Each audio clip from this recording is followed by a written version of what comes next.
La perseverancia es la marca por excelencia de la preservación divina. Hermanos, déjenme hacerles una pregunta. ¿La fe es un don de Dios? ¿Sí o no? ¿Y el arrepentimiento es un don de Dios? Sí, es un don de Dios. Ahora, ¿cómo yo sé que Dios le ha dado a alguien el don de la fe? Porque la persona cree. ¿Cómo yo sé que Dios le ha dado a alguien el don del arrepentimiento? Porque la persona se arrepiente. Bueno, ¿cómo yo sé que Dios está preservando a alguien? Porque esa persona está perseverando. La fe verdadera persevera hasta el fin, como vimos en el texto de Primera de Juan. Pero por otra parte, el autor también quiere ayudar a los verdaderos creyentes de esta iglesia a que puedan experimentar la seguridad de salvación. ¿Lo vieron en el versículo 11? Que muestre la misma solicitud hasta el fin para alcanzar la plena seguridad de la esperanza. Que puedan estar seguros de que son salvos.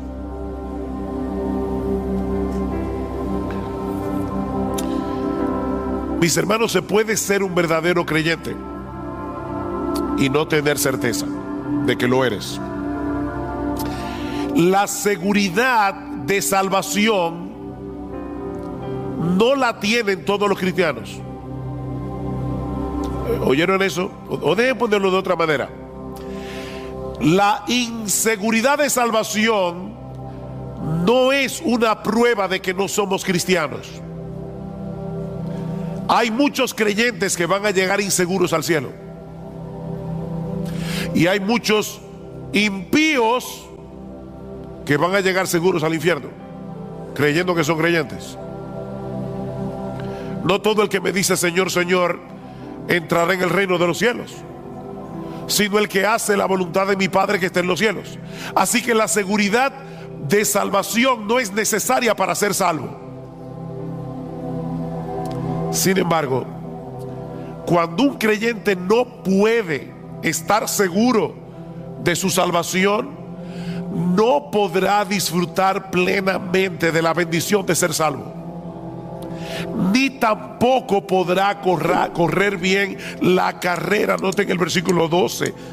Porque yo quiero que ustedes alcancen la plena seguridad de la esperanza, a fin de que no seáis perezosos.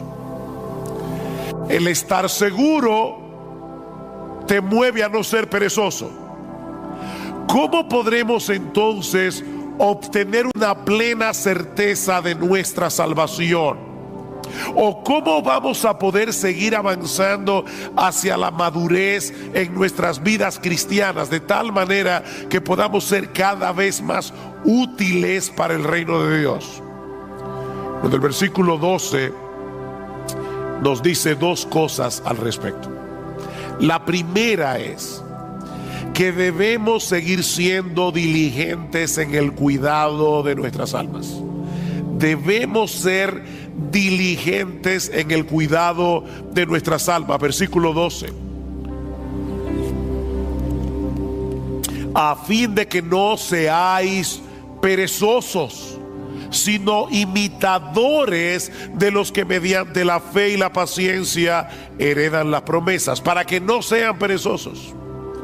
Y la pereza de la que el autor está hablando aquí es una indisposición para el cumplimiento de nuestros deberes espirituales.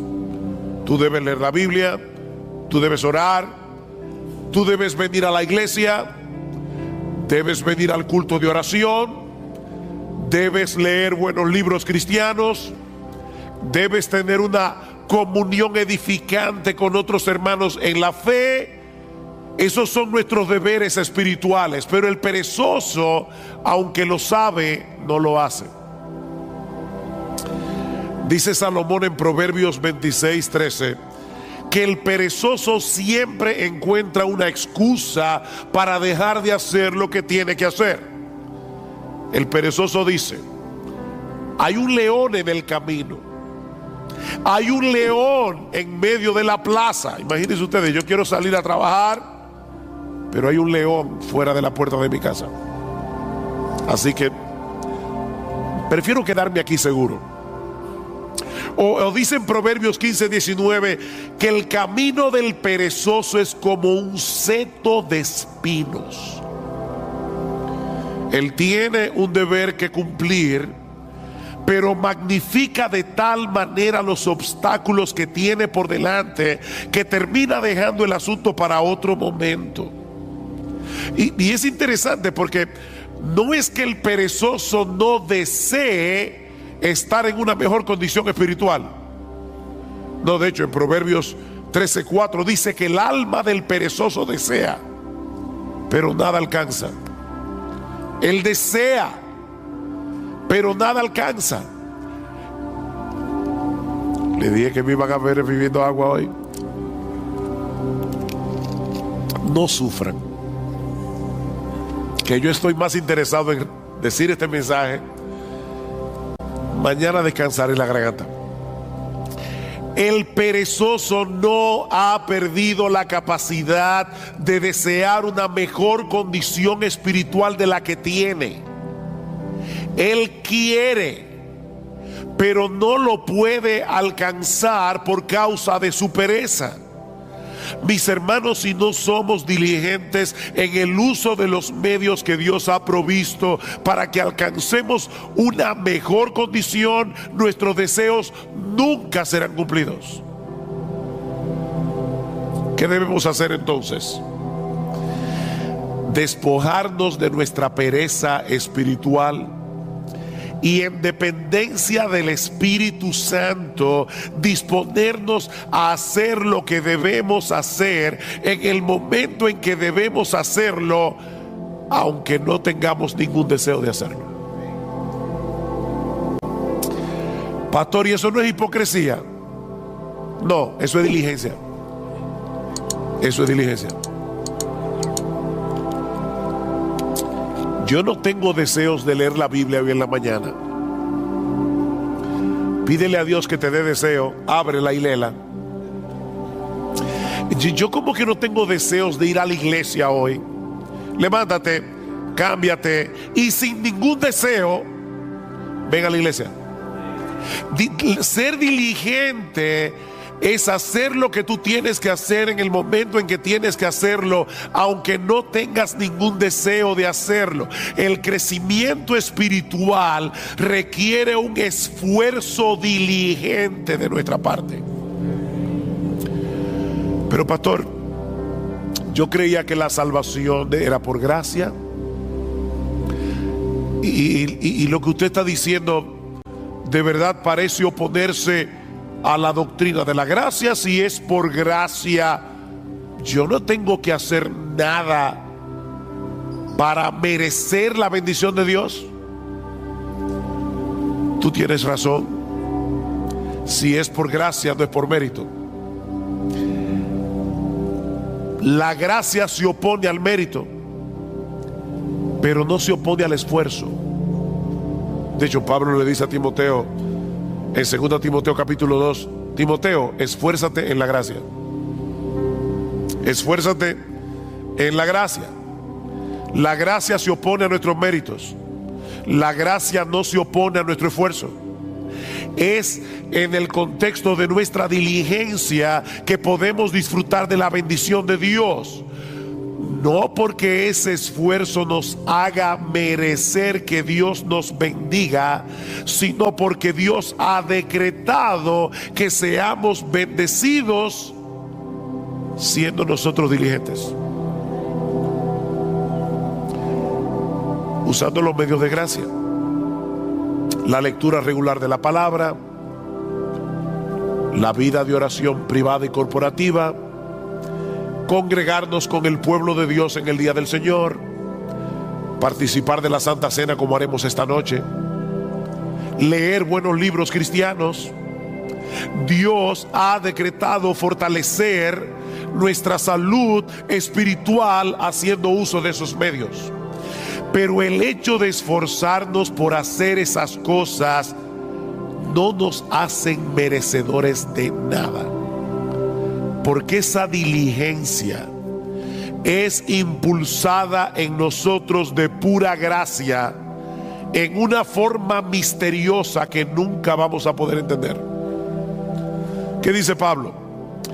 Por tanto, amados míos, como siempre habéis obedecido, no como en mi presencia solamente, sino mucho más ahora en mi ausencia, ocupaos en vuestra salvación con temor y con temblor, porque Dios es el que produce en vosotros así el querer como el hacer por su buena voluntad.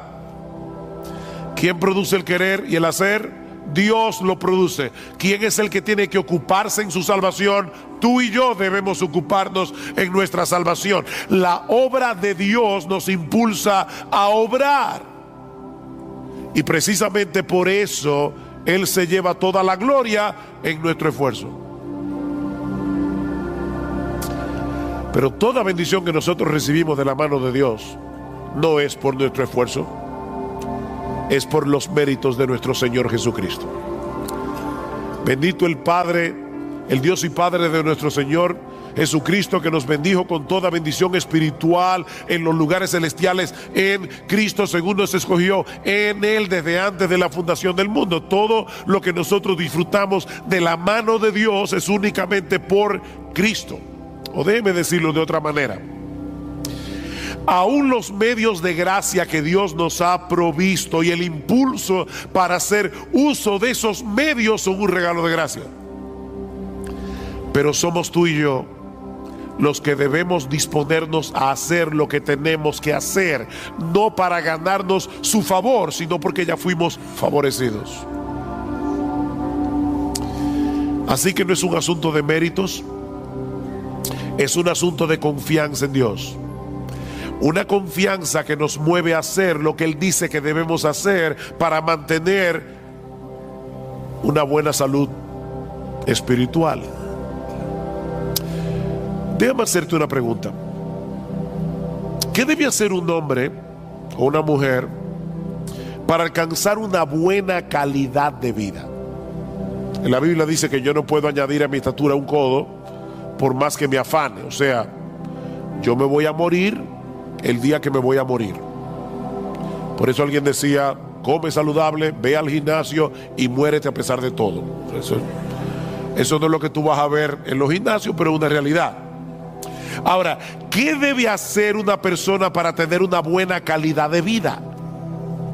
Bueno, debe mantener una dieta balanceada, un programa regular de ejercicios físicos, descansar apropiadamente y ese tipo de cosas.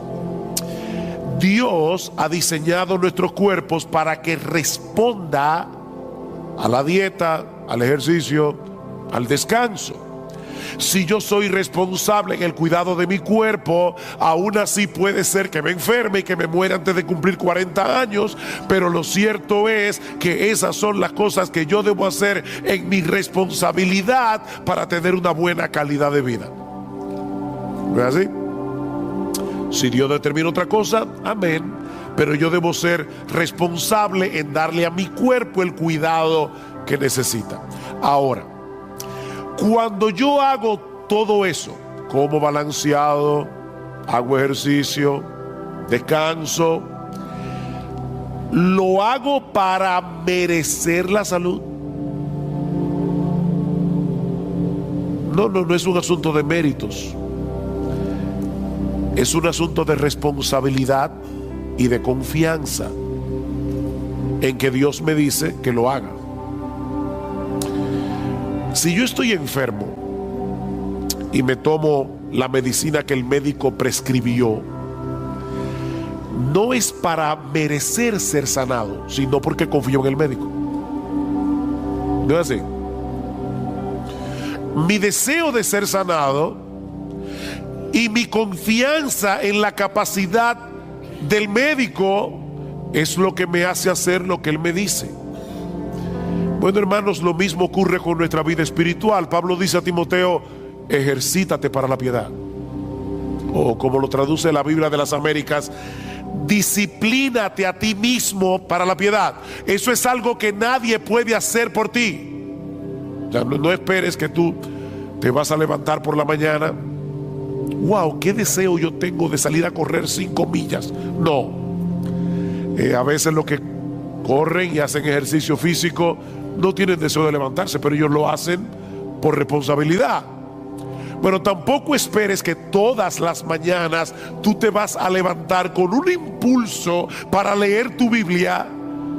No, a veces tú vas a querer seguir durmiendo, pero debes levantarte como quiera, abrir tu Biblia y leerla. Ejercítate para la piedad.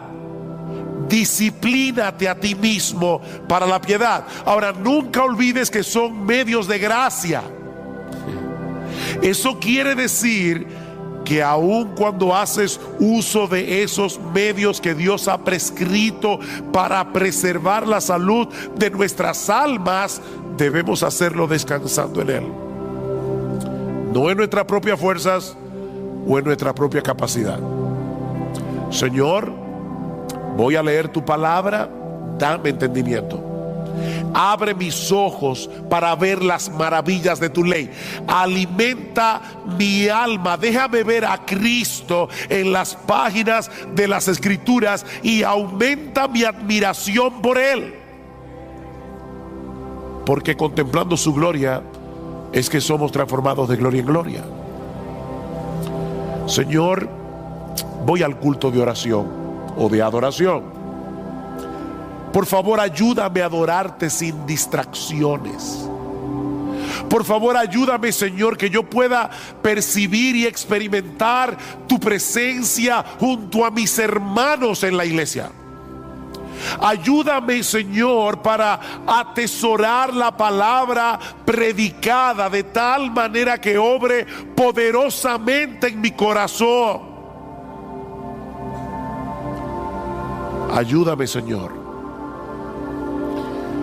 Así que lo primero que el autor de Hebreos nos está diciendo aquí es que si tú quieres perseverar hasta el fin, si tú quieres seguir avanzando hacia la madurez cristiana, debes ser diligente en el cuidado de tu alma, amparado en el poder del Espíritu de Dios, pero tú debes ser diligente en el cuidado de tu alma.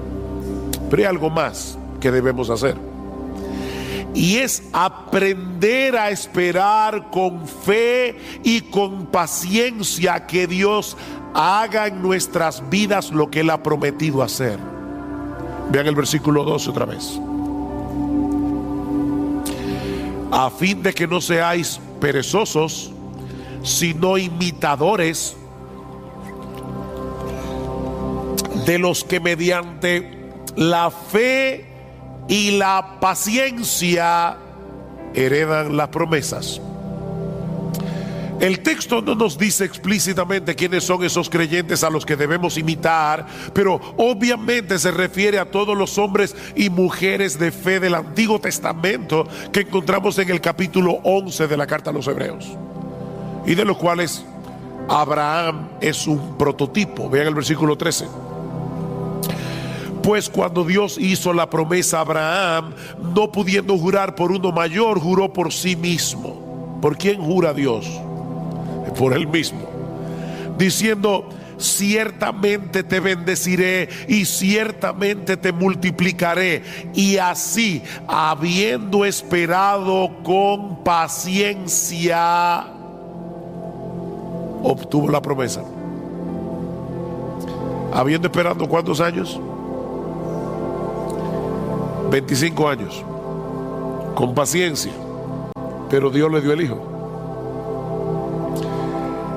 La historia de esos hombres, mis hermanos, quedaron registradas en las Escrituras con un propósito didáctico. Dice Romanos 15: porque todo lo que fue escrito en tiempos pasados para nuestra enseñanza se escribió a fin de que por medio de la paciencia y del consuelo de las Escrituras tengamos esperanza. No es un consuelo para ti leer la historia de Abraham y ver que cuando este hombre tenía casi 100 años y Sara 90 y era estéril, esta mujer salió embarazada? ¿Y sabes qué fue lo que le embarazó? La promesa de Dios. Dios lo prometió, y cuando Dios promete algo, Él lo hará en su tiempo, pero Él lo hará. El Espíritu Santo inspiró a los autores de las Escrituras para que dejaran un registro de las historias de estos hombres y mujeres del pasado que se aferraron a las promesas de Dios con fe y con paciencia, aún en medio de circunstancias muy difíciles. Y Dios quiere que imitemos a esos hombres que supieron esperar paciente y confiadamente en el cumplimiento de las promesas. La fe nos capacita para confiar en el poder y en la buena disposición de Dios para concedernos lo que Él nos ha prometido, pero la paciencia nos permite esperar que Él lo haga en su tiempo, no en el nuestro. Fe y paciencia. Mis hermanos, la clave para perseverar hasta el fin no es creer, es seguir creyendo. No es creer, es seguir creyendo. Es seguir esperando hasta que Dios en su sabiduría haga lo que Él ha decidido hacer, en el tiempo en que Él ha decidido hacerlo y en la forma como Él quiere hacerlo. Esta palabra que aparece en nuestro texto y que se traduce como paciencia nos habla de quietud y confianza prolongada en medio de la aflicción. Eso es paciencia. La fe nos lleva a descansar confiados en las promesas de Dios. La paciencia nos permite continuar esperando lo prometido, aunque en medio de las circunstancias en que nos encontremos nos dé la impresión de que Dios se olvidó del asunto. Mira, mi hermano, Dios está más interesado en tu carácter que en tu comodidad.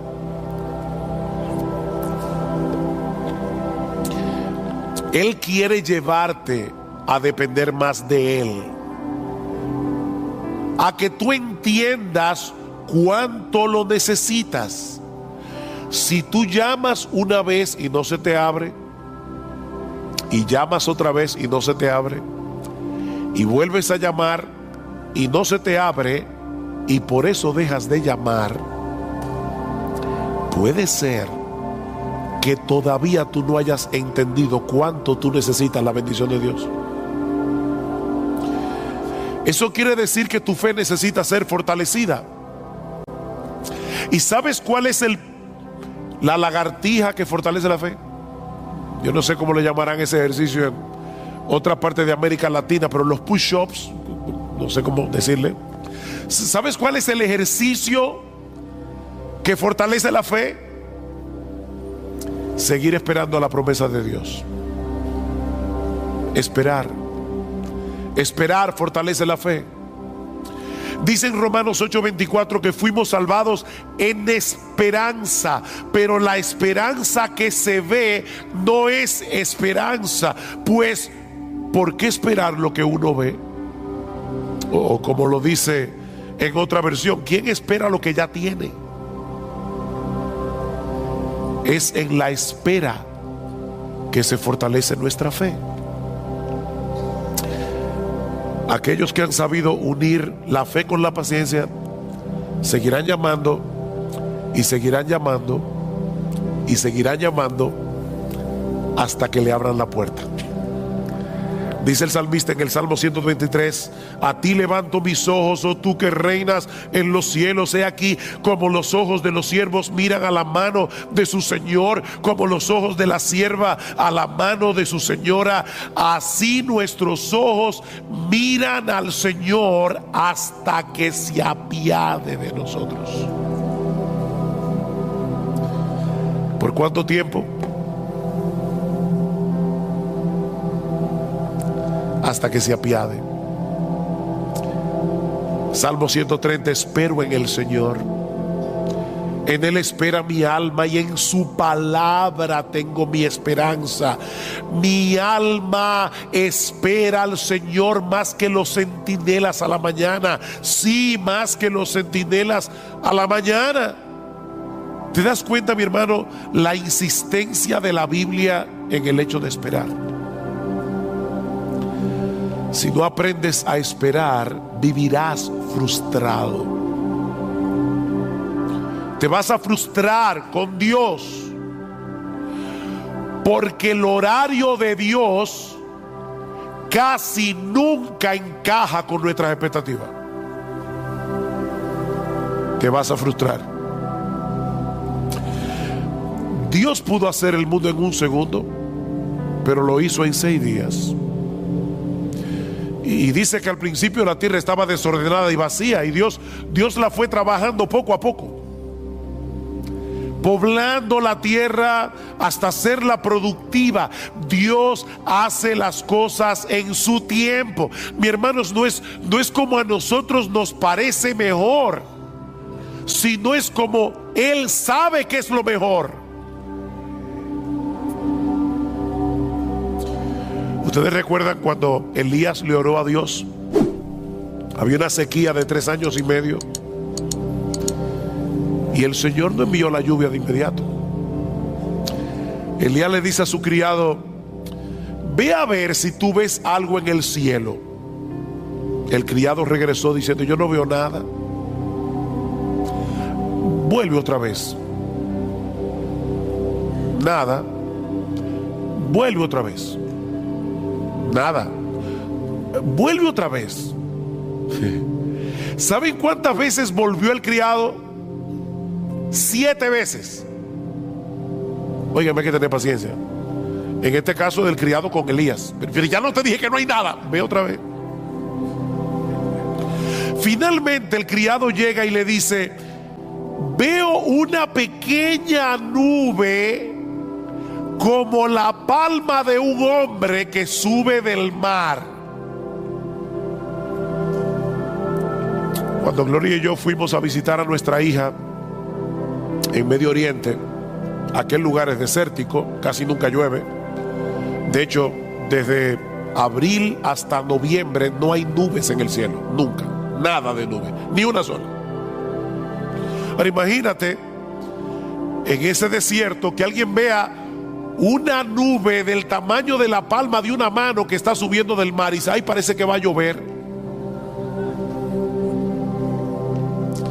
Elías, que entendía perfectamente el modo de obrar de Dios, le dice al criado: sube y dile a Acab: prepara tu carro y desciende para que la fuerte lluvia no te detenga. Y sucedió que al poco tiempo el cielo se oscureció con nubes y viento y hubo una gran lluvia.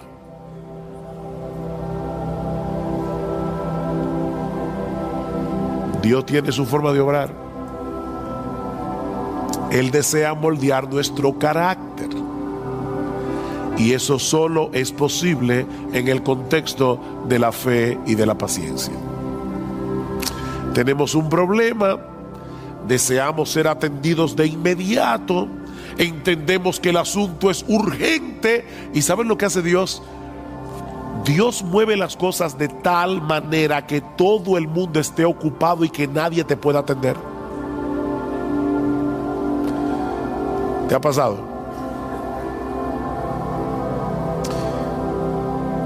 ¿Sabes qué es lo que Dios está haciendo? Enseñándote a esperar con fe y con paciencia. Tu mayor problema no es que te atiendan. Tu mayor problema es tu falta de fe. Y Dios está moldeando tu carácter. Mis hermanos, ¿qué aflicción puede ser mayor que la muerte de un ser querido? Pero cuando Marta y María mandaron a llamar a Jesús porque Lázaro estaba enfermo, el Señor ni se apresuró. Él esperó pacientemente a que el problema se pusiera peor para mostrar más abundantemente su poder. Lázaro finalmente murió y Cristo lo levantó de los muertos. Y en el proceso le enseñó a Marta y a María a esperar con fe y con paciencia. La hija de Jairo, cuando este hombre acudió a Cristo, su hija aún vivía, pero el Señor otra vez se entretuvo en el camino tratando otro caso, el de la mujer que tenía flujo de sangre. Y ustedes saben lo que sucedió. La niña muere y Cristo de nuevo la levanta de los muertos. Estas historias están en la Biblia, mis hermanos, para enseñarnos algo. Cristo dejó que esa niña muriera para que nosotros aprendiéramos a tener fe y paciencia. A veces va a parecernos que el Señor no nos está haciendo caso. ¿Recuerdan la mujer sirofenicia?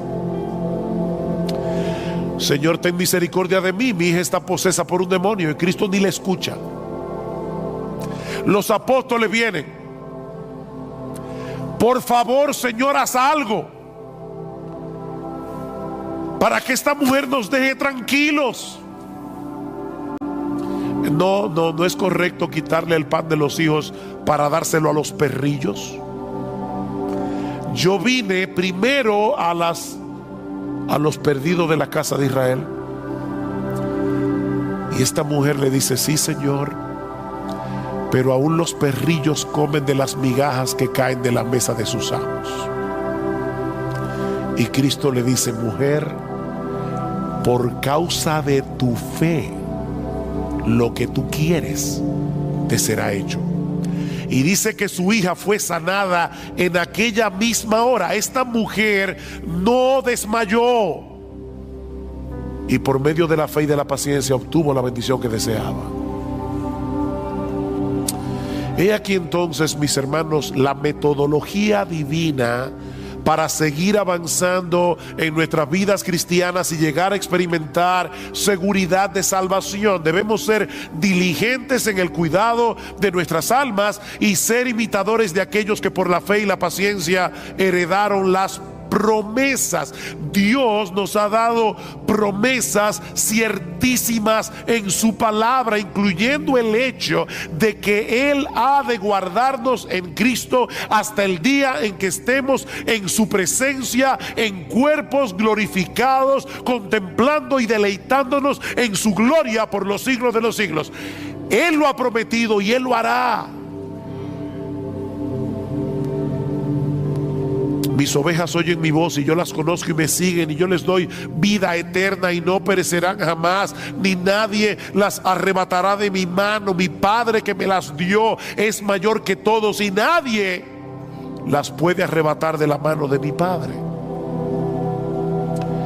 Si esperamos en las promesas de Dios con fe y con paciencia, tendremos el combustible necesario para energizar nuestra diligencia en el cuidado de nuestras almas. Recuerden lo que dice el autor de la carta a los Hebreos: deseamos que cada uno de vosotros muestre la misma solicitud hasta el fin. ¿Para qué? Para que tengan seguridad de salvación. ¿Para qué? Para que no seáis perezosos. Para que no seáis perezosos. Las promesas de Dios son las que le dan contenido a nuestra fe. Creer en Dios es confiar en su fidelidad para cumplir lo que Él ha prometido sobre la base de la obra consumada de Cristo a nuestro favor. Eso es lo que el autor de la carta dice más adelante. Versículo 16. Porque los hombres juran por uno mayor que ellos mismos. ¿No es así? Hay gente que jura por Dios. ¿Y por quién jura Dios?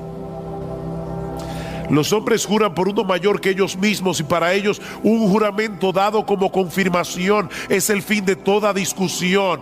Por lo cual Dios, deseando mostrar más plenamente a los herederos de la promesa la inmutabilidad de su propósito, interpuso un juramento. Dios juró por sí mismo.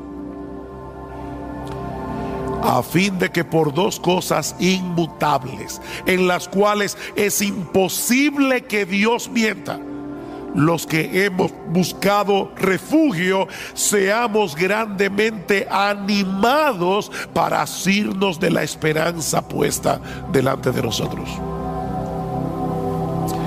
Seamos fuertemente, grandemente animados, la cual tenemos como ancla del alma una esperanza segura y firme, y que penetra hasta detrás del velo, donde Jesús entró por nosotros como precursor. ¿Recuerdan cuando el sumo sacerdote entraba al lugar santísimo con la sangre del animal y rociaba el propiciatorio? Bueno, allí entró Jesús con su sangre para decirle a su Padre y a los ángeles: yo derramé mi sangre por este hijo mío. La justicia de Dios ya está satisfecha. Es imposible que Él termine en otro lugar que no sea en mi presencia. Aférrate a esa promesa. Aférrate a esa promesa. Mira, mi hermano, en la misma medida en que seamos capaces de esperar con fe y con paciencia en las promesas de Dios, en esa misma medida seremos capaces de poner toda diligencia en el cuidado de nuestras almas. Eso es lo que dice Pedro al inicio de su segunda carta. Recuerdan, y voy a leer la Biblia de la Reina Valera. Dice: como todas las cosas que pertenecen a la vida y a la piedad nos han sido dadas por su divino poder, mediante el conocimiento de aquel que nos llamó por su gloria y excelencia, por medio de las cuales nos ha dado preciosas y grandísimas promesas, para que por ellas llegaseis a ser participantes de la naturaleza divina, habiendo huido de la corrupción que hay en el mundo a causa de la concupiscencia.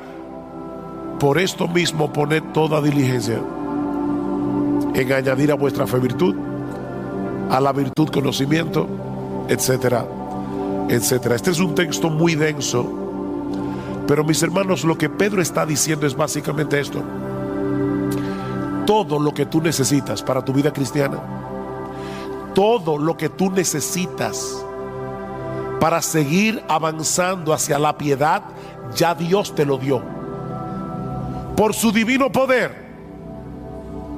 Eso es parte del paquete de la salvación. No nos falta absolutamente nada para nuestra vida cristiana y para la piedad. Ya lo tienes por su divino poder.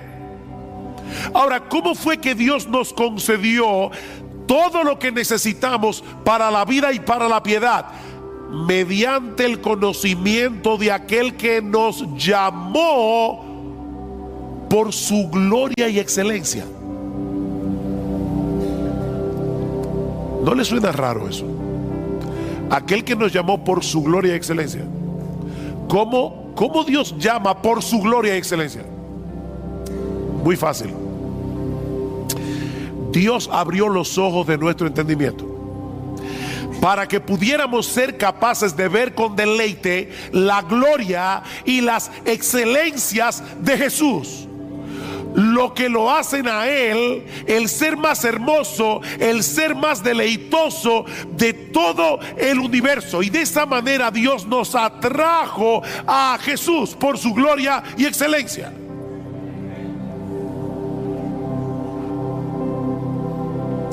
Y ahora Pedro está diciendo: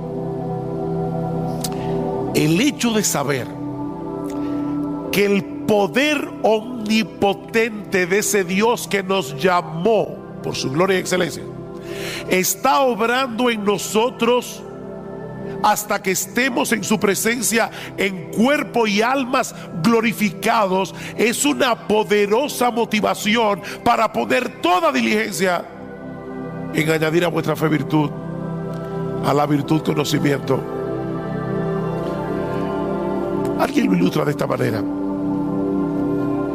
imagínate que tú eres un prisionero de guerra en un campo de concentración y has perdido toda esperanza de salir vivo de allí. Y en tu desesperanza, ya tú comenzaste a vivir descuidadamente. Tú lo que quieres es sobrevivir hasta la muerte. Y ya tú no te preguntas si algo está bien o algo está mal. Como decimos en buen dominicano, tú estás dado al pecado.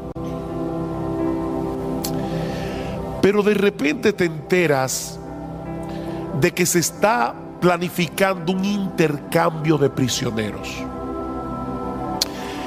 Y ves que se acerca a la fila donde estás tú el guardia que tiene la responsabilidad de señalar a los que van a ser libertados y enviados de vuelta a su familia.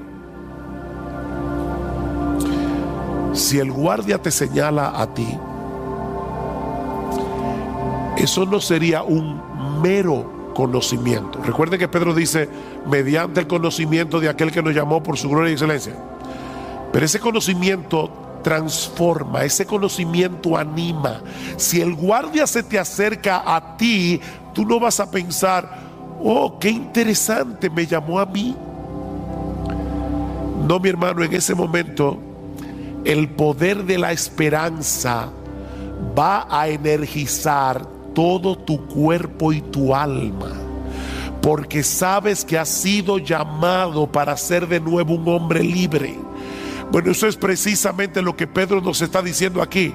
El hecho de saber que el Dios de gloria se nos ha acercado y nos ha dicho, tú que estás allí, ven, yo te mostraré mi gloria y te daré una vida eterna glorificada para disfrutarla. Esa es una esperanza que energiza nuestra diligencia para seguir avanzando en el camino de la piedad. De ahí lo que sigue diciendo Pedro. Como ustedes tienen esas preciosas y grandísimas promesas, vosotros también, poniendo toda diligencia por esto mismo, añadid a vuestra fe virtud, a la virtud conocimiento, al conocimiento dominio propio, al dominio propio paciencia, a la paciencia piedad, a la piedad afecto fraternal y al afecto fraternal amor. ¿Se dan cuenta? Este texto concluye como comienza Hebreos 6. Pedro lo pone al revés. Esperar con fe y con paciencia en las promesas de Dios es lo que nos hace diligentes para añadir a la fe virtud, a la virtud conocimiento y así sucesivamente. Mis hermanos, no hay forma de avanzar sin esperanza. Y la esperanza se alimenta de las promesas de Dios. Solo si aprendemos a esperar en ellas con fe y con paciencia. Promesas, esperanza, fe y paciencia. Y ahora yo te pregunto, ¿qué tanto tú estás alimentando tu esperanza con las promesas de la palabra de Dios? ¿Qué tan a menudo tú traes esas promesas a tu mente, sobre todo cuando estás en medio del dolor y de la aflicción? ¿Cuándo fue la última vez que en una forma consciente tú meditaste en una promesa de las Escrituras hasta que la paz y la quietud trajeran descanso a tu alma?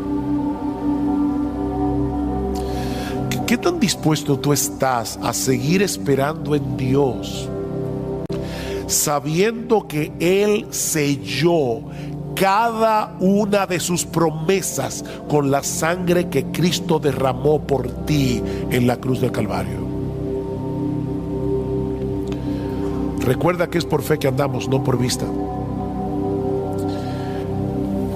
Mis hermanos, que el Señor nos ayude a mostrar la misma solicitud hasta el fin, no te canses, para alcanzar la plena seguridad de la esperanza, a fin de que no seáis perezosos y no imitadores de los que mediante la fe y la paciencia heredan las promesas.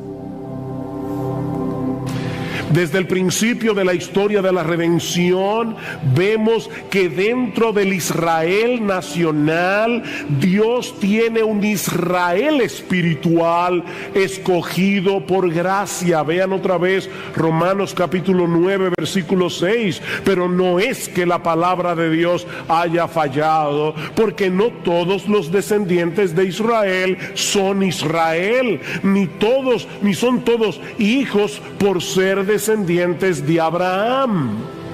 Dios tiene un pueblo escogido por gracia, y no solo de Israel, sino del mundo entero, también de los gentiles. De manera que la salvación no depende de la raza, depende de la gracia.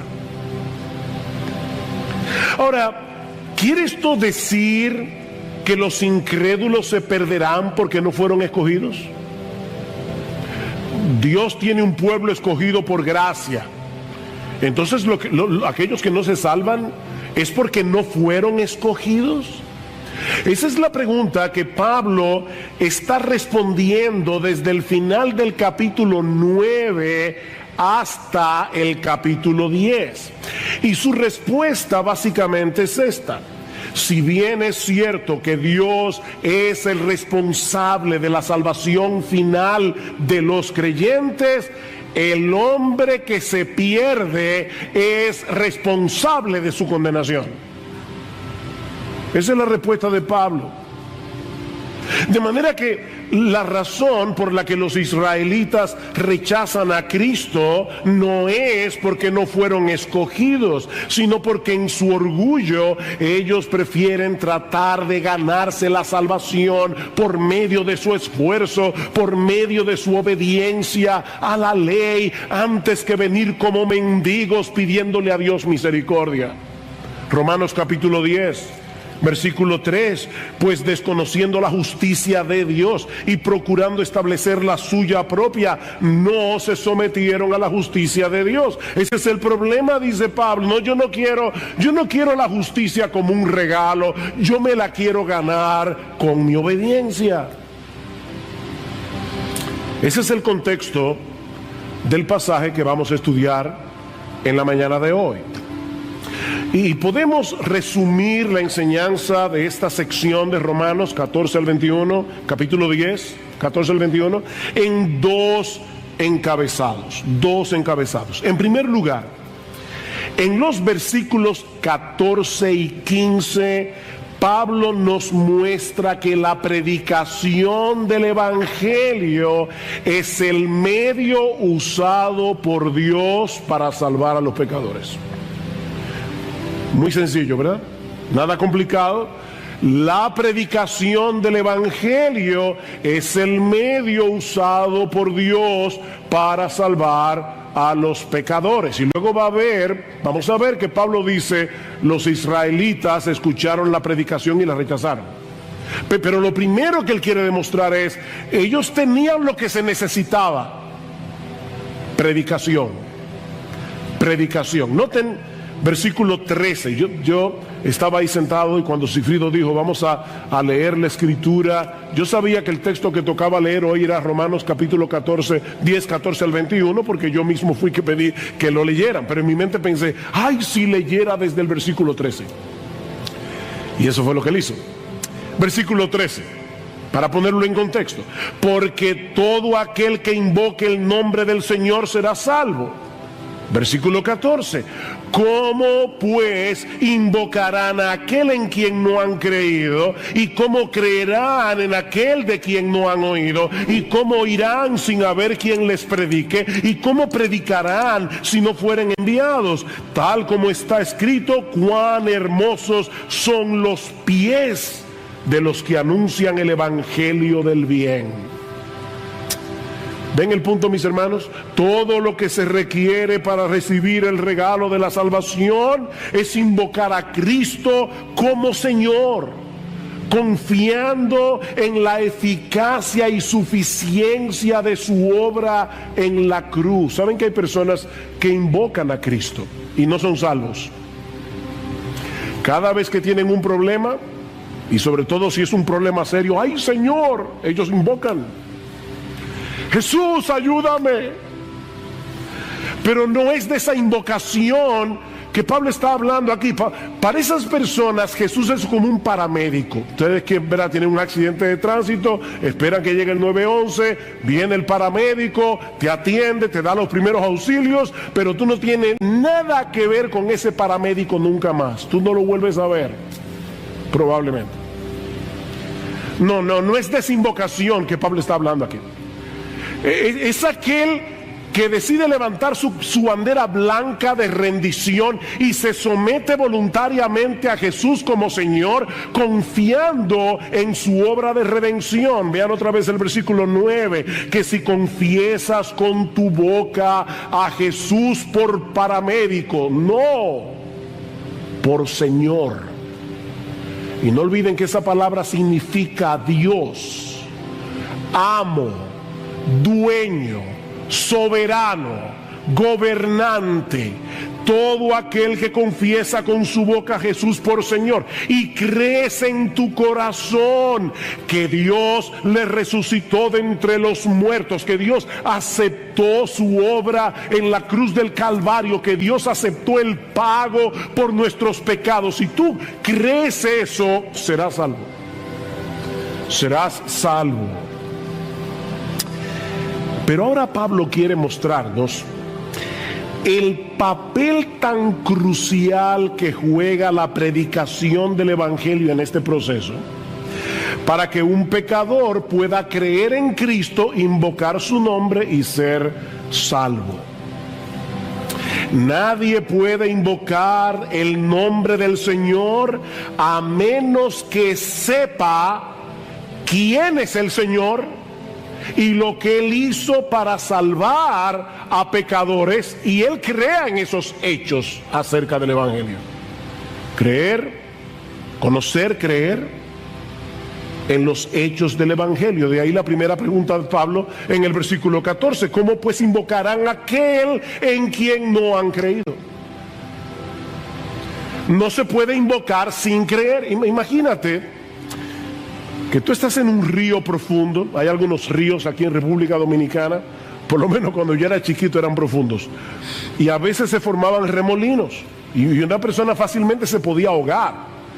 De hecho, a veces se topaban con arena movediza. Era peligroso.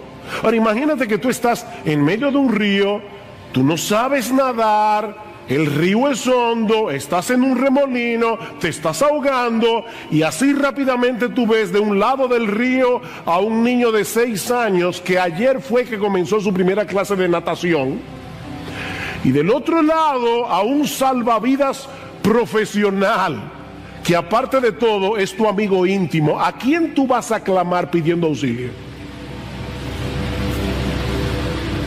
¿A quién vas a clamar?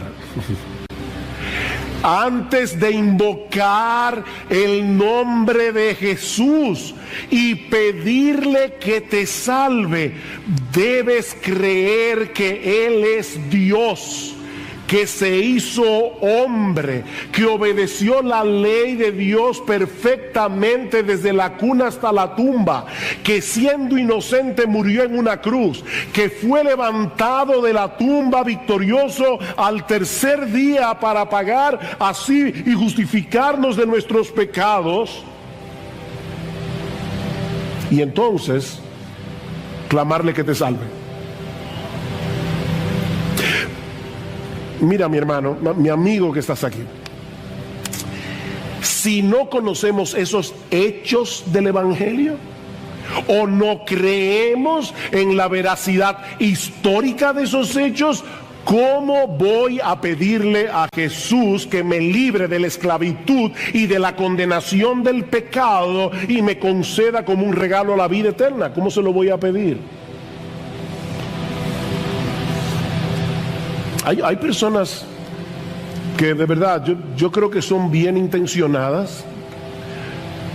Quizás tú los has visto, que se colocan en la puerta de un centro comercial y a todo el que pasa por ahí le dice: Dios te ama, Dios te ama.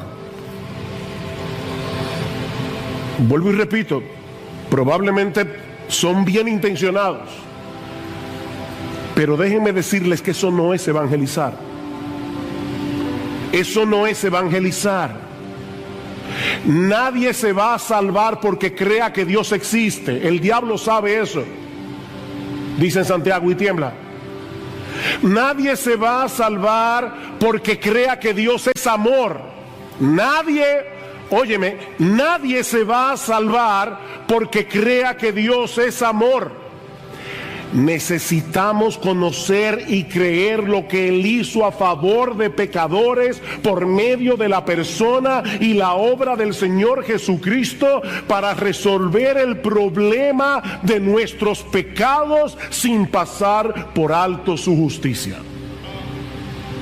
Y no es que hay que ser un teólogo para salvarse, no hay que ser un teólogo. Estas son verdades muy sencillas del Evangelio. Lo que estoy diciendo es que se requiere un conocimiento esencial, un conocimiento fundamental de los hechos del Evangelio para creer, invocar y ser salvo. Somos pecadores. Merecemos el infierno, merecemos la condenación, ser condenados en el tribunal de Dios, pero el Dios hombre, Jesucristo, pagó por nuestros pecados.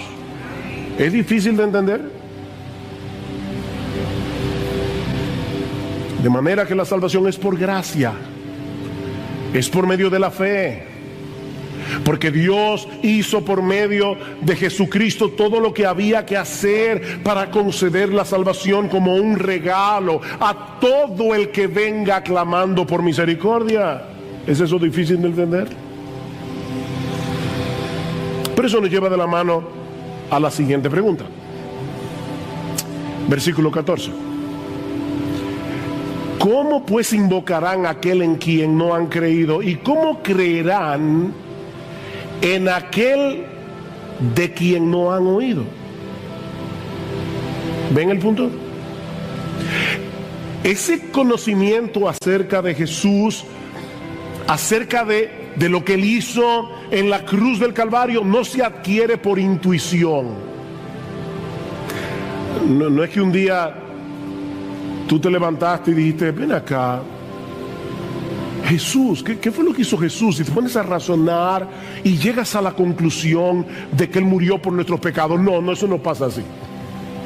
Nadie llega a ese entendimiento por intuición. Yo necesito oír el Evangelio para entender y creer en el Evangelio. ¿Y cómo vamos a escuchar? Dice Pablo, o por medio de la predicación. Tercera pregunta, ¿y cómo oirán sin haber quien les predique? Ven, yo no necesito un sueño, yo no necesito una visión para saber quién es Cristo, para saber lo que Él hizo para salvarnos. Yo necesito predicación. Ahora bien, hay un detalle extremadamente importante en la segunda pregunta que necesita más observación. Y mira, mi hermano, de verdad, si tú no te acuerdas de nada de este mensaje, pero te acuerdas de esto, yo me iré, medianamente satisfecho. Yo quisiera que tú recordaras todo el sermón, pero me voy a ir bastante satisfecho. Lo que dice la segunda pregunta literalmente es lo siguiente: ¿cómo creerán en quien no han oído? Fíjense que yo sé que nuestras Biblias incluyen acerca de quién no han oído. ¿Cómo creerán en aquel acerca de quién o de quién no han oído? Pero lo que el texto griego dice literalmente es esto: ¿cómo creerán en quién no han oído? Mis hermanos, lo que voy a decir esto con calma, así tranquilo, para que no nos perdamos. Lo que Pablo parece estar diciendo aquí no es únicamente que tenemos la necesidad de escuchar acerca de Cristo durante la predicación para salvarnos, sino que necesitamos escuchar a Cristo. No es de Cristo, es a Cristo. Podemos traducirlo también de esta manera: ¿cómo creerán en aquel a quien no han oído? Mis hermanos, predicar fielmente las Escrituras no es otra cosa que hacer oír la voz de Jesucristo desde el púlpito, porque este libro es su palabra, inspirada por su Espíritu. Primera de Pedro capítulo 1 versículos 10 al 12, el Espíritu de Cristo. Por eso es que Pablo le llama a este libro en Colosenses capítulo 3 versículo 16 la palabra de Cristo. La palabra de Cristo more en abundancia en vosotros. Si yo escribo una carta, te envío una carta y alguien te la lee en voz alta y te explica algunas cosas de la carta que tú no entiendes, en cierto modo tú me estás escuchando a mí, no al que te está leyendo la carta. Tú me estás escuchando a mí. Pero eso no es todo. Eso no es todo. Ya eso de por sí es extraordinario, pero eso no es todo. El Nuevo Testamento también nos enseña que cuando el Evangelio es predicado, Cristo, que está presente en su iglesia, moviéndose en medio de los 7 candeleros de oro, como dice en Apocalipsis, Cristo mismo viene y comienza a aplicar su palabra en el corazón de sus ovejas, a hablarle a sus ovejas personalmente. Mis hermanos, Cristo está aquí. Cuando su iglesia se congrega, Él está aquí haciéndonos oír su voz a través de la predicación. El discurso del buen pastor, Juan capítulo 10. En verdad os digo. Y cuando Cristo usa esa fórmula, está diciendo: mira, esto que te voy a decir no es una migaja de verdad, es una montaña de verdad.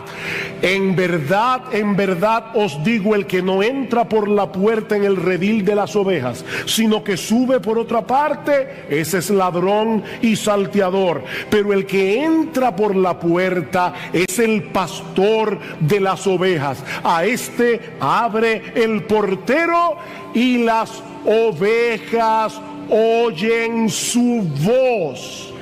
Llama a sus ovejas por nombre.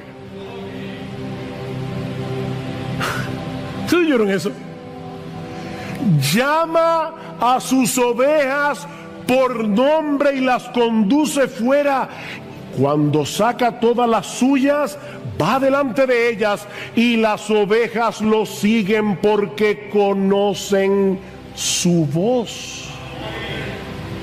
Versículo 16: yo tengo otras ovejas que no son de este redil, a estas también me es necesario traerlas, y oirán mi voz, y serán un rebaño con un solo pastor. Versículo 27: mis ovejas oyen mi voz, y yo las conozco y me siguen. Y la pregunta es: ¿y cómo podemos oír esa voz? Porque Pablo está diciendo: nadie se puede salvar a menos que escuche la voz de Cristo. Pero esa voz no viene directamente desde el cielo, sino a través de la predicación. ¿Y cómo irán? Otra vez el texto nuestro dice sin haber quien les predique. Literalmente el texto griego dice, ¿cómo irán sin predicación?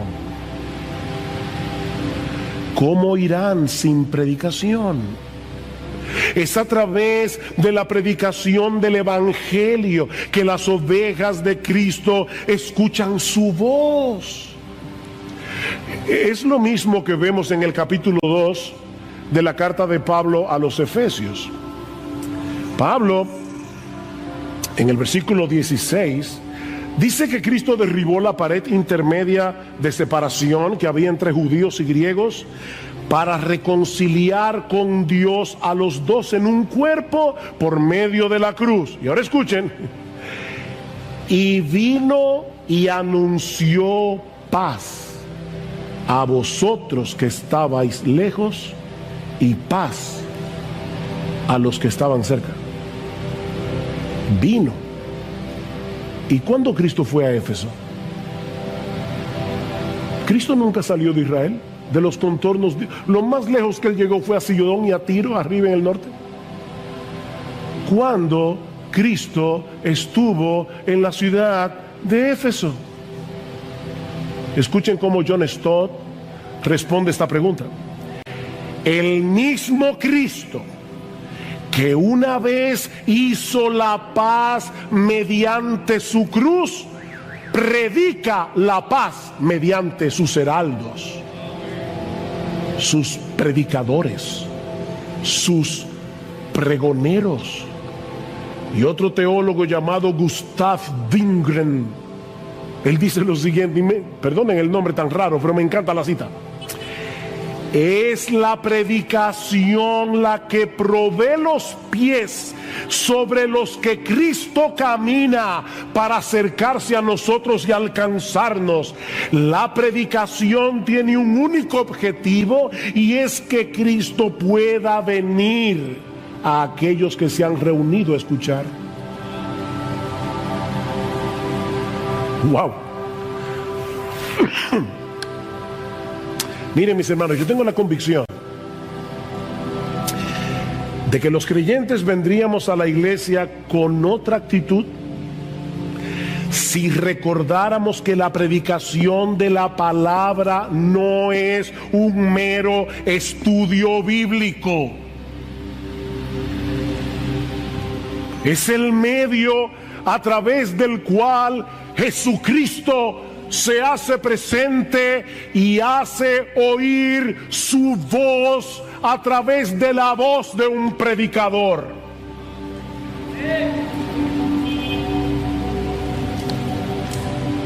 Y así edifica su iglesia y así salva a los perdidos. Mis ovejas oyen mi voz.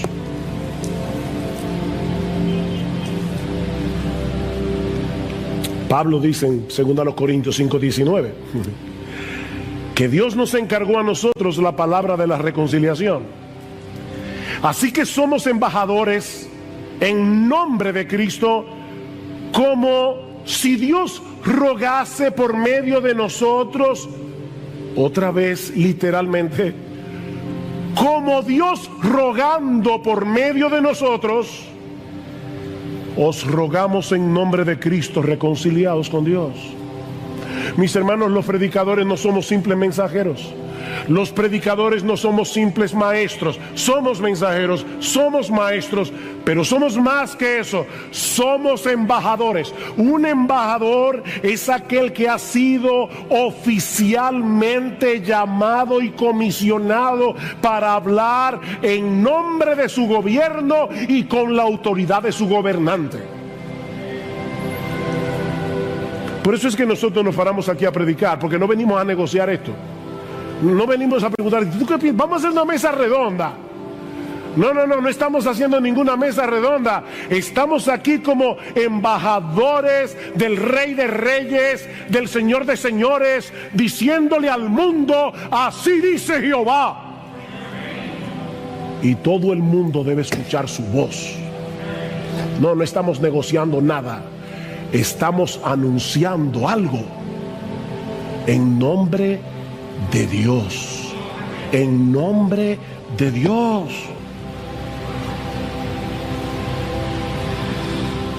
De ahí la cuarta pregunta de Pablo en el versículo 15. ¿Y cómo predicarán si no son enviados? ¿Enviados por quién? Bueno, por el contexto debemos entender que Pablo se está refiriendo a Dios como aquel que envía, comisiona a sus mensajeros. Rogad al Señor de la mies para que Él envíe obreros a su mies. Dios los envía para anunciar en su nombre que hay perdón en Cristo para todo aquel que cree. Los predicadores, dice Pablo en 2 Corintios capítulo 2, versículo 17, hablamos de parte de Dios y delante de Dios. De parte de Dios y delante de Dios. La iglesia es la embajada del reino de los cielos. Y los predicadores somos los embajadores que traemos palabras de paz a los enemigos de Dios.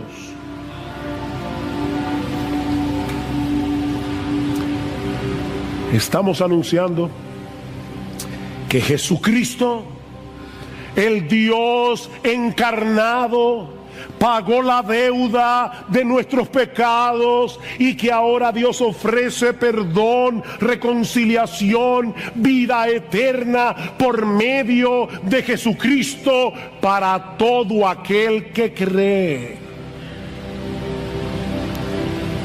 Es por eso que los pies de los que llevan este mensaje al mundo son tan preciosos. Versículo 15. Cuán hermosos, tal como está escrito, cuán hermosos son los pies de los que anuncian el evangelio del bien. Y Pablo está citando aquí un pasaje que se encuentra en Isaías 52. Y otra vez, esas cosas, ¿verdad?, difíciles que yo a veces digo desde el púlpito. Isaías 52 está exactamente antes de Isaías 53. ¿Y de qué habla Isaías 53? Del sufrimiento del siervo de Jehová. Pero escuchen lo que dice el profeta Isaías en el capítulo 52, versículo 6, hablando de lo que iba a ocurrir cuando los israelitas regresaran del exilio babilónico. Por tanto, mi pueblo conocerá mi nombre, así que en aquel día comprenderán que yo soy el que dice: heme aquí. Qué hermosos son sobre los montes los pies del que trae buenas nuevas, del que anuncia la paz, del que trae las buenas nuevas de gozo, del que anuncia la salvación y dice a Sión: tu Dios reina. Qué hermosos son esos pies. Fuimos comisionados por Dios para proclamar el mensaje, el glorioso mensaje de que nuestro Rey Jesús ya venció en la cruz del Calvario, ya está entronado en los cielos a la diestra de Dios el Padre y tiene toda potestad para conferir perdón y vida eterna a todos los que creen en Él invocando su nombre. Cuán hermosos son esos pies.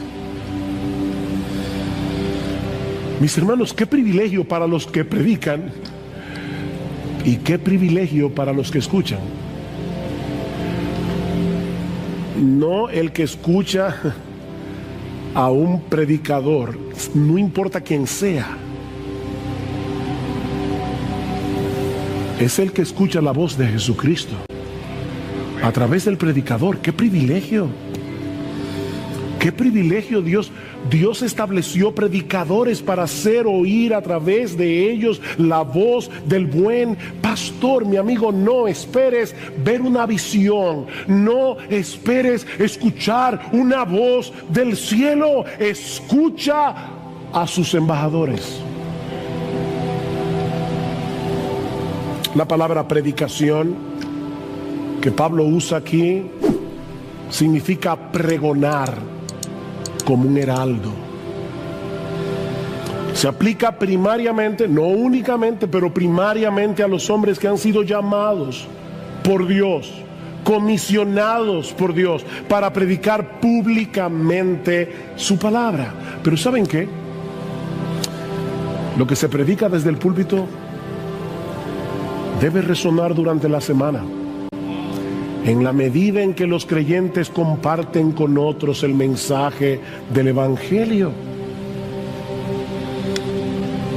Santificad a Dios el Señor en vuestros corazones, dice Pedro en el capítulo 3, versículo 15. En otras palabras, escucha la voz de Cristo y obedécela. Santifica al Señor en tu corazón. Ahora, cuando tú hagas eso y comiences a moverte en el mundo como un verdadero cristiano, eso va a levantar preguntas. Y Pedro dice, y estad siempre preparados para presentar defensa con mansedumbre y reverencia ante todo el que demande razón de la esperanza que hay en vosotros. Todo el mundo volviéndose loco por el coronavirus. El esposo tratando de largarse de la casa, la esposa tratando de matarlo, y los vecinos viendo este hogar cristiano y se preguntan, ¿qué es lo que esta gente tiene? Mis hermanos, nadie va a invocar el nombre de Cristo a menos que crea en Cristo, y nadie puede creer en Cristo a menos que escuche el mensaje del Evangelio. Es por eso que los pies de los que se desplazan para compartir este mensaje son tan hermosos. Mira, mi hermano, mi hermana, déjame decirte algo, sobre todo las hermanas. Es completamente irrelevante si tú eres hermosa. Es completamente irrelevante si tienes una hermosa figura. Dios está mirando tus pies. A Dios le importan tus pies. Tus pies. ¿A dónde van tus pies?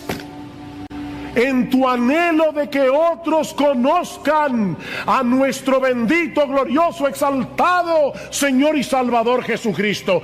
¡Cuán hermosos son esos pies!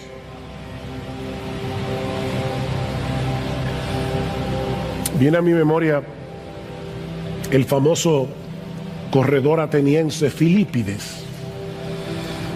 Cuando Grecia derrotó el imperio persa en la batalla de Maratón, año 490 antes de Cristo, el general Milcíades reclutó a su soldado más veloz, Filipides, para ir a Atenas a dar las buenas nuevas de que ellos habían vencido, de que los persas habían sido derrotados. Y cuenta la historia que Filipides corrió tan rápido los 42 kilómetros que había entre los campos de Maratón y la ciudad de Atenas, que cuando llegó a la ciudad, con su último aliento solo pudo decir, hemos vencido, y ahí cayó muerto. Y es en honor de Filipides que nosotros corremos, digo yo no, los que corren el famoso maratón, que son 42 kilómetros, 26 millas, la misma distancia que corrió Filipides en aquel día. Oh mis hermanos, el mensaje que nosotros tenemos que comunicar es infinitamente más importante que el que corredor alguno haya comunicado jamás. Cristo venció en la cruz, el diablo fue derrotado, nuestra deuda fue saldada, completamente saldada, y ahora Dios ofrece en el Evangelio perdón y vida eterna a todo aquel que cree. Oh, cuán hermosos son esos pies. Pero ahora viene la segunda parte de la argumentación de Pablo, en los versículos 16 al 21. Recuerden el contexto. Y lo que Pablo va a decir ahora es que lamentablemente, muchos de los que escuchan el mensaje del Evangelio deciden permanecer en la obstinación y rebeldía de sus corazones. Versículo 16. Sin embargo, Pablo ha dicho algo tan glorioso, pero de repente dice, sin embargo, y yo me imagino de verdad que cuando Pablo escribió esto, su corazón estaba roto en 1000 pedazos. No todos hicieron caso al Evangelio. Miren qué glorioso es la predicación. Cristo mismo llamando a los hombres, pero no todos hicieron caso, no todos obedecieron. Porque Isaías dice, Señor, ¿quién ha creído a nuestro anuncio? Y ese texto se encuentra precisamente en Isaías 53. ¿Ven? Isaías 52, cuán hermosos son los pies de los que anuncian el Evangelio. Isaías 53, Señor, ¿y quién ha creído a nuestro anuncio? ¿Quién ha creído a nuestro anuncio? Es interesante notar que ese texto de Isaías 53 se cita al final del ministerio de Jesús en el Evangelio de Juan, capítulo 12, antes de la semana de la pasión. Dice, los judíos no creyeron en Jesús, como dice Isaías, ¿quién ha creído a nuestro anuncio? Y ese mismo texto aparece en Hechos 28 para hablar del ministerio de Pablo, y dice una vez más que los judíos no oyeron, no creyeron, como dice Isaías, Señor, ¿quién ha creído a nuestro anuncio? ¿Ven? Mis hermanos, la predicación puede ser ungida por el Espíritu de Dios y no producir absolutamente nada en el corazón de muchos. Pasó con Jesús, pasó con Pablo y ha pasado con muchos predicadores a lo largo de la historia. Nosotros no podemos evaluar a un predicador por el tamaño de su iglesia.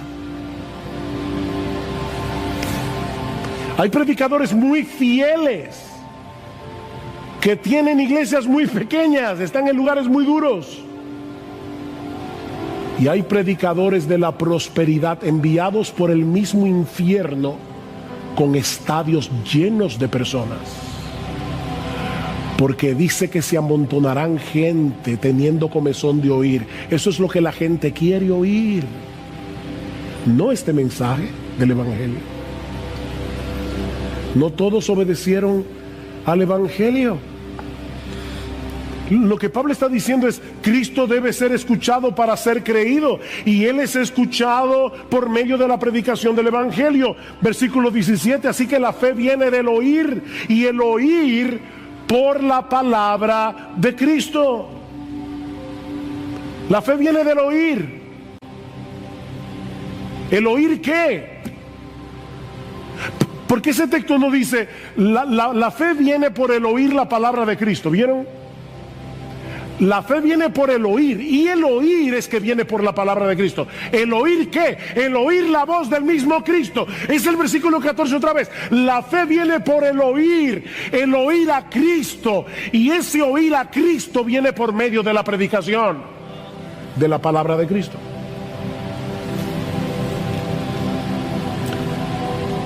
Pero qué triste que muchos que tienen el privilegio de escuchar, y algunos están sentados en esta iglesia y vienen con sus padres domingo tras domingo, tras domingo, tras domingo.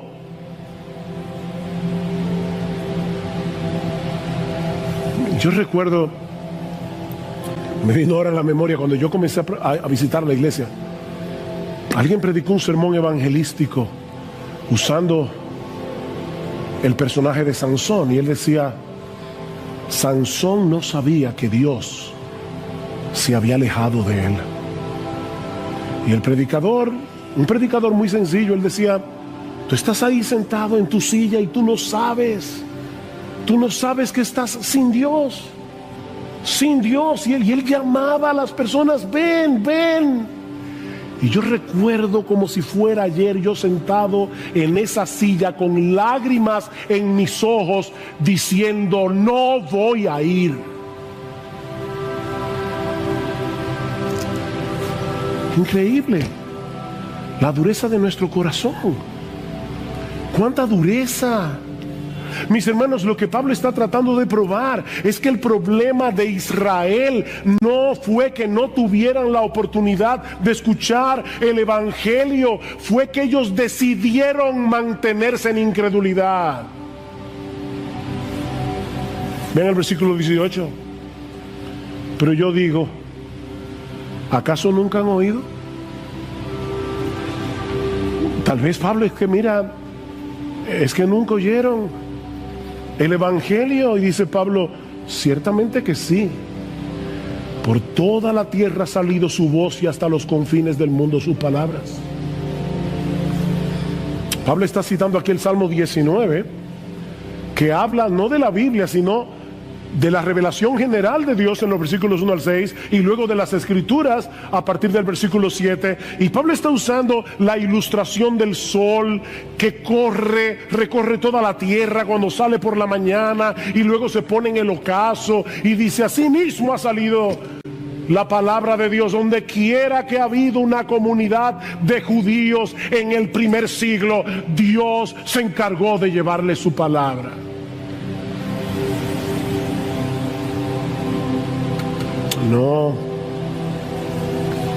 No fue que no escucharon, fue que no quisieron creer. Mi amigo, ese es tu problema. Tu problema es que tú sabes muy bien lo que el evangelio dice. Tú sabes que tú eres pecador. Tú sabes que vas camino al infierno. Tú sabes que Jesucristo es el Salvador, pero no te quieres someter a Él como Señor.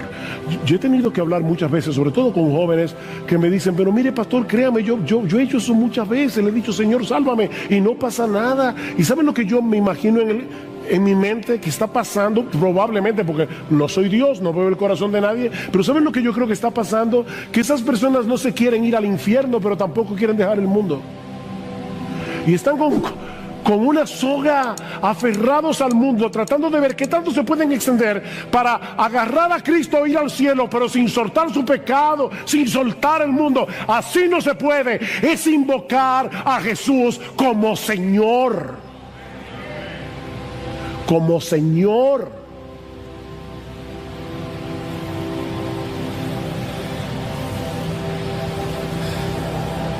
Ellos escucharon. ¿Será que no entendieron? No, dice Pablo, ese tampoco fue el problema. Versículo 19. Y añado, ¿acaso Israel no sabía? ¿Fue que no entendieron? En primer lugar, Moisés dice: yo os provocaré a celos con un pueblo que no es pueblo, con un pueblo sin entendimiento. Os provocaré a ira.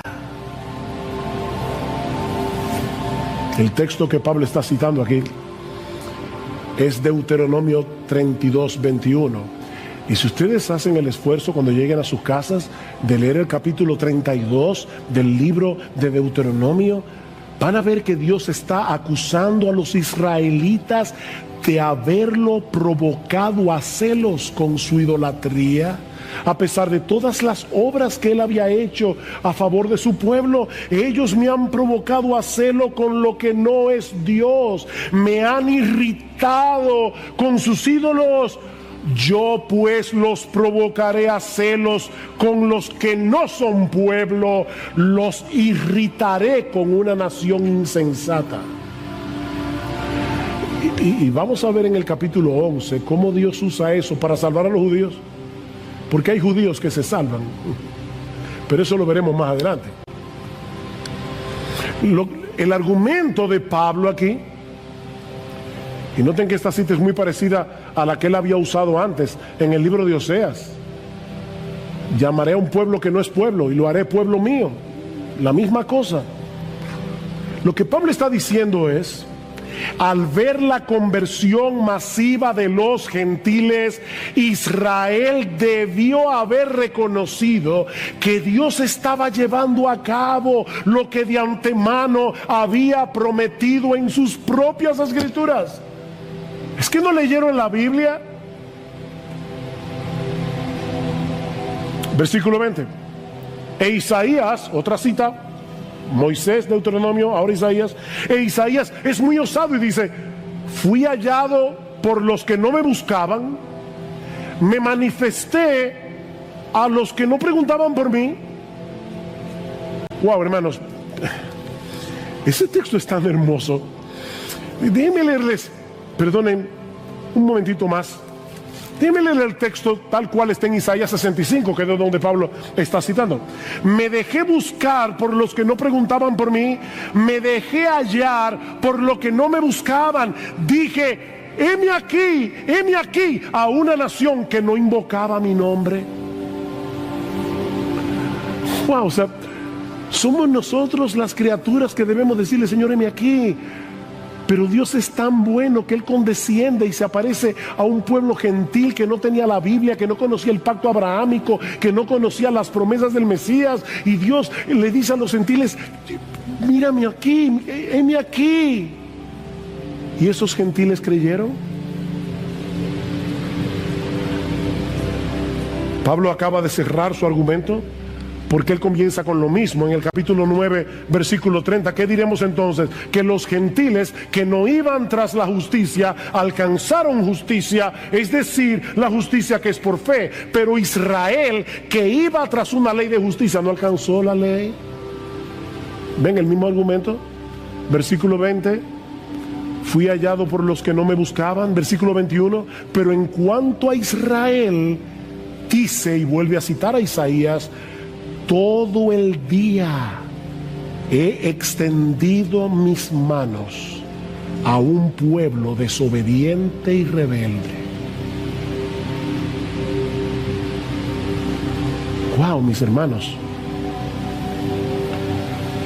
Dios se está mostrando aquí como un padre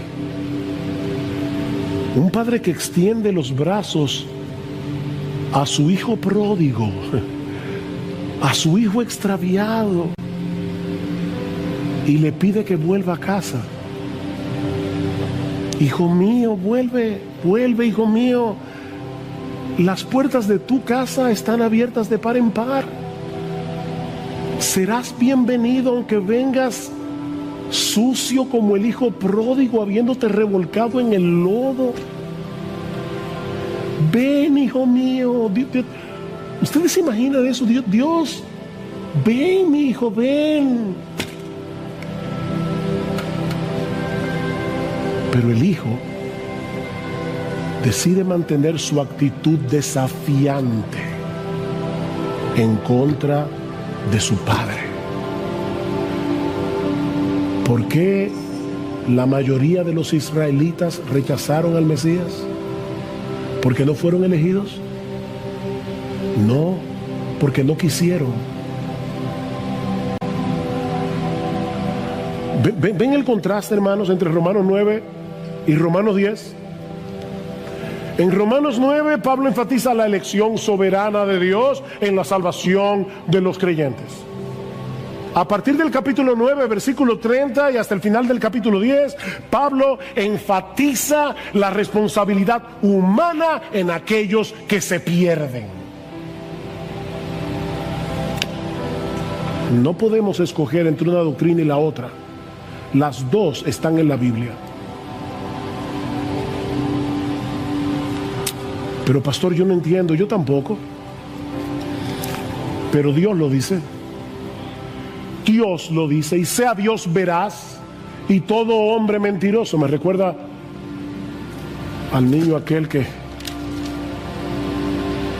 cuando en la escuela dominical, un maestro inconverso lo quiso ridiculizar, le dijo: entonces tú crees que es verdad que una ballena se tragó a Jonás.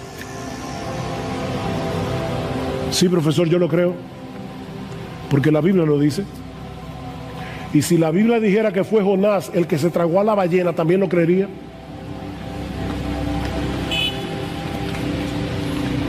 Esto es palabra de Dios. Palabra de Dios. Y las dos cosas están aquí: la soberanía de Dios y la responsabilidad humana. Óyeme, mi amigo, la oferta del Evangelio está disponible para el que la quiera. Dios tiene los brazos extendidos. La oferta del Evangelio está disponible para el que la quiera. Nadie que venga será rechazado, pero muchos se perderán por mantener una actitud desafiante y rebelde contra la gracia de Dios. Por eso es que no debemos perder de vista que eso incluye a un montón de religiosos, que prefieren seguir tratando de llegar al cielo por la escalera de su obediencia, por su propio esfuerzo, antes que aceptar como un regalo la gracia de Dios en Cristo. Esa es una forma muy sutil de rebeldía contra Dios.